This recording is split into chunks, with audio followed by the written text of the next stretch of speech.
চরিত্র লাগবে।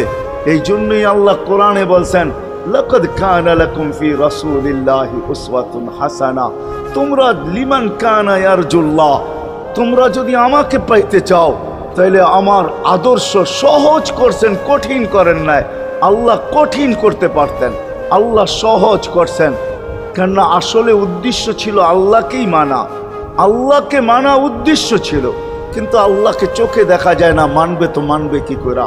আল্লাহর কথা শোনা যায় না, তো আল্লাহকে মানবে তো মানবে কি করে?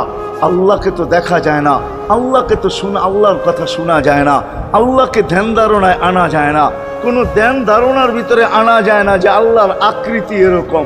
আল্লাহকে ধ্যান ধারণায় আনা যায় না, বর্ণনা দিয়া শেষ করা যায় না। আল্লাহর বর্ণনা দিয়ে কেউ শেষ করতে পারবে না। কোরআন বড় কিছু আমাদেরকে বুঝাইছেন, অনেক বুঝাইছেন যে আল্লাহর বর্ণনা দিয়ে শেষ করা যাবে না। আল্লাহ শুধু আল্লাহ না, 99 নাম দেখলেই বোঝা যায় যে আল্লাহকে। আল্লাহ শুধু আল্লাহ না, আল্লাহ 99টা পদের অধিকারী। বিদায় আল্লাহ ধরা ছোঁয়ার বাহিরে। আল্লাহ মানুষ প্রশ্ন করতে পারে, আপনাকে মানবো তো মানবো কি কইরা, পাবো তো পাবো কি কইরা? তো আল্লাহ আসান করছেন যে আমার নবীর আদর্শের ভিতরে আমি লুকায়িত আছি। ফুলের ভিতরে যেরকম ঘেরান লুকায়িত থাকে, আমার নবীর আদর্শের ভিতরে আমি লুকায়িত।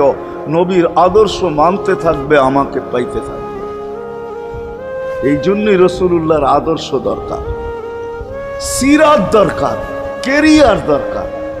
আর কেন আপনি আদর্শ মানবেন না? জীবনটাই তো আপনার জন্য আমার জন্য ছিল, ঠিক না? চোখের পানি ছিল তো আপনার জন্য, চিৎকার ছিল তো আপনার জন্য, রাত ছিল তো আপনার আমার জন্য, দিন ছিল তো আপনার আমার জন্য। দুনিয়ার কোনো মুহূর্ত নাই যেখানে যে আপনাকে আমাকে